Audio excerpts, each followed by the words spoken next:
오늘은 구약성경 사무엘하 7장입니다. 473페이지를 찾아주시기 바랍니다. 구약성경 473페이지 사무엘하 7장입니다. 이 사무엘하 7장은 사무엘하 중에서 가장 중요한 내용을 다루고 있습니다. 그 중에 하나가 무엇이냐면 우리가 이제 살펴보겠지만 다윗 언약이라는 것입니다. 하나님께서 다윗과 맺은 이 언약, 이 언약이 굉장히 중요합니다. 그래서 우리 7장을 잘 관심을 가지고 읽도록 하겠습니다. 우리 1절부터 17절까지 한 목소리로 읽겠습니다. 여호와께서 주의 모든 원수를 무찌르사 왕으로 궁에 평안히 살게 하신 때에 왕이 선지자 나단에게 이르되 볼지어다 나는 백향목 궁에 살거든 하나님의 궤는 휘장 가운데 있도다. 나단이 왕께 아뢰되 여호와께서 왕과 함께 계시니 마음에 있는 모든 것을 행하소서 하니라. 그 밤에 여호와의 말씀이 나단에게 임하여 이르시되 가서 내 종 다윗에게 말하기를 여호와께서 이와 같이 말씀하시되 네가 나를 위하여 내가 살 집을 건축하겠느냐.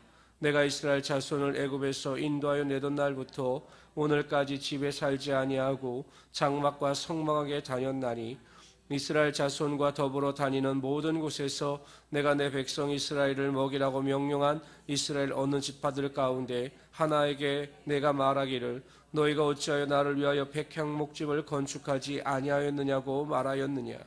그러므로 이제 내 종 다윗에게 이와 같이 말하라.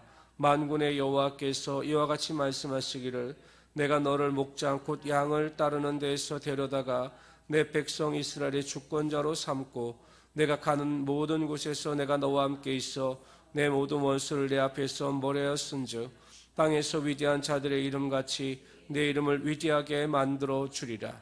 내가 또 내 백성 이스라엘을 위하여 한 곳을 정하여 그를 심고 그를 거주하게 하고 다시 옮기지 못하게 하며 악한 종류로 전과 같이 그들을 해하지 못하게 하여 전에 내가 사사에게 명령하여 내 백성 이스라엘을 다스리는 때와 같이 아니하게 하고 너를 모든 원수에게서 벗어나 편히 쉬게 하리라. 여호와가 또 내게 이르노니 여호와가 너를 위하여 집을 짓고 내 수완이 차서 내 조상들과 함께 누울 때 내가 내 몸에서 난 네 씨를 네 뒤에 세워 그의 나라를 견고하게 하리라. 그는 내 이름을 위하여 집을 건축할 것이요 나는 그의 나라 왕위를 견고히 하게 하리라. 나는 그에게 아버지가 되고 그는 내게 아들이 되리니 그가 만일 죄를 범하면 내가 사람의 매와 인생의 채찍으로 징계하려니와 내가 내 앞에서 물러나게 한 사울에게서 내 은총을 빼앗은 것처럼 그에게 빼앗지는 아니하리라. 내 집과 내 나라가 내 앞에서 영원히 보존되고 내 왕위가 영원히 견고하리라 하셨다 하라. 나단이 이 모든 말씀들과 이 모든 계시대로 다윗에게 말하니라. 아멘. 다윗은 참으로 훌륭한 사람입니다. 보통 사람이 삶이 안정이 되고 풍성하게 되면 믿음에서 멀어지거나 하나님을 잊어버리는 경우가 허다한데 다윗은 하나님의 축복으로 인하여 정치, 경제 모든 면에서 안정이 되었지만 오히려 하나님으로부터 멀어진 것이 아니라 하나님을 기억하고 하나님을 사랑하여 하나님의 성전을 짓고자 원했던 것입니다. 그러나 하나님은 거부하십니다. 오늘 본문에서는 하나님께서 거부하신 이유에 대해서 나는 어느 한 장소, 집이나 이런 곳에 머물러 있는 자가 아니기 때문에 굳이 성전을 세울 필요가 없다라고 말씀하셨지만 근본적으로 하나님께서 다윗이 성전을 세우시는 것에 대하여 반대하신 이유는 역대상 22장에 보면 다윗이 피를 많이 흘렸기 때문이다라고 말씀하십니다. 피는 생명이고 생명은 하나님께 속한 것이기 때문에 다윗이 이런 면에서는 하나님의 거룩한 성전을 세우는 일에는 부적격하다고 판단하신 것입니다. 그러나 그렇다고 해서 하나님께서 다윗의 마음마저 받아주시지 않은 것은 아닙니다. 하나님께서는 다윗의 마음과 그 중심을 보시고 그가 하나님을 얼마나 사랑하시는가를 알고 사랑하는가를 아시고 그에게 다윗 언약을 통해서 그와 그의 가족과 자손들에게 하나님의 축복이 영원히 임할 것임에 대하여 약속하고 계신 것입니다. 하나님은 외모나 조건이 아니라 우리들의 마음의 중심을 보시는 하나님이 되시는 것입니다. 우리가 온전한 마음을 가지고 하나님을 사랑하고 하나님을 섬기게 되면 우리의 조건이나 환경에 상관없이 하나님은 그 마음을 받아주시고 그 마음을 통해서 하나님의 축복이 임하게 하여 주시는 것입니다. 우리에게 온전한 믿음이 있다면 하나님께서는 우리의 지식이나 어떠한 능력이 아니라 그 믿음의 중심을 보시고 그 믿음대로 되는 하나님의 역사가 반드시 나타나게 하여 주시는 것입니다. 세상 사람들은 우리의 마음을 몰라요. 열기 물길 속은 알아도 한길 사람의 마음 속은 알 수 없다고. 우리는 사람의 마음을 알지 못하나 하나님 우리의 심중의 깊은 곳까지 다 아시는 분이 되시기 때문에 우리 모든 성도님들은 항상 온전한 마음을 가지고 하나님을 향한 귀한 은혜 가운데 모든 것을 넉넉히 이기며 살아가시는 하나님의 귀한 성도들이 되시기를 주님의 이름으로 축원합니다. 우리 18절부터 29절까지 읽도록 하겠습니다. 여기서 이제 다윗의 기도입니다. 하나님께서 언약과 축복을 허락하시니 다윗이 하나님께 대하여 기도를 드리고 있습니다. 다 같이 읽습니다. 다윗 왕이 여호와 앞에 들어가 앉아서 이르되 주 여호와여 나는 누구이오며 내 집은 무엇이기에 나를 여기까지 이르게 하셨나이까. 주 여호와여 주께서 이것을 오히려 적게 여기시고 또 종이 집에 있을 먼 장래 일까지도 말씀하셨나이다.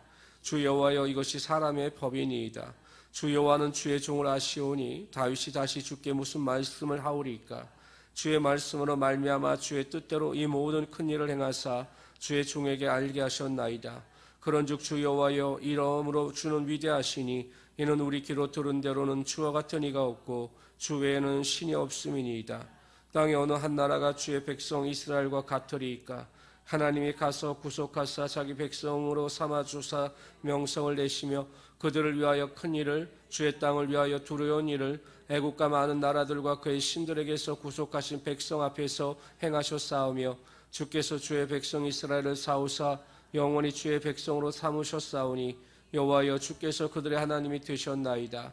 여호와 하나님이여 이제 주의 종과 주의 집에 대하여 말씀하신 것을 영원히 세우셨사오며 말씀하신 대로 행하사 사람이 영원히 주의 이름을 크게 높여 이르기를 만군의 여호와는 이스라엘의 하나님이라 하게 하옵시며 주의 종 다윗의 집이 주 앞에 견고하게 하옵소서. 만군의 여호와 이스라엘의 하나님이여 주의 종의 귀를 여시고 이르기를 내가 너를 위하여 집을 세우리라 하셨으므로 주의 종이 기도로 주께 간구할 마음이 생겼나이다. 주 여호와여 오직 주는 하나님이시며 주의 말씀들이 참되시니이다. 주께서 이 좋은 것을 주의 종에게 말씀하셨사오니 이제 청하건대 주의 집에 종을 복을 주사 주의 앞에 영원히 있게 하옵소서. 주 여호와께서 말씀하셨사오니 주의 종의 집이 영원히 복을 받게 하옵소서 하니라. 하나님의 약속에 대한 다윗의 감사의 기도입니다. 그런데 여러분 보십시오. 어찌 보면 마음의 소원이 하나님께로부터 거절당한 것입니다. 보통 사람들은 자신이 원하는 것이나 말하는 것이나 주장이 거절당하게 되면 굉장히 마음이 속상하지 않습니까? 그걸로 인해서 또한 분노를 품게 되기도 합니다. 그러나 다윗은 하나님께서 비록 자신의 소원을 들어주시지 않았지만 다윗은 하나님의 마음을 알았던 것입니다.